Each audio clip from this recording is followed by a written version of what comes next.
Hiya Liz, really good session yesterday, so hope you found it helpful. Just that one point to mention now in terms of the takeaway, what we were getting on the way back was a little bit of sort of rising up in the backswing. If we look on the left hand side now, you can see the good blue line there above your head, and if we watch as the club goes back, we're certainly rising up through that blue line, standing up. Because we've stood up, we're now forced to drop to try and hit the golf ball, and if we drop, obviously the consistency and the judgment of that movement is not going to be there, and so therefore we might hit the ground behind the golf ball, we might catch the top of the golf ball, or we make a good shot, but obviously it's going to be varying degrees of success, and obviously as a result of dropping, you're going to lose a bit of power. So what we're trying to do now, if we watch this one on the right hand side, we sort of made sure we stayed over the ball, head wasn't rising, we can see your head now staying nicely on that green line, maintaining your posture. So from there now we can just unwind the body.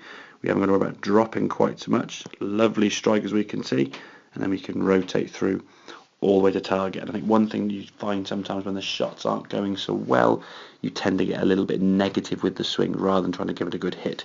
There's definitely some speed and power there. We've got to make sure we utilise it. I think when the shots are going bad, it gets a little bit sort of tappy and a bit fearful of making too much of a movement. So don't be afraid to give it a good hit. With a better takeaway now, maintaining that position underneath that green line, we can release the body through, get some distance out of that second shot with that hybrid. So hope that makes sense. Any questions, Liz, obviously you can give me a shout, and I will see you soon.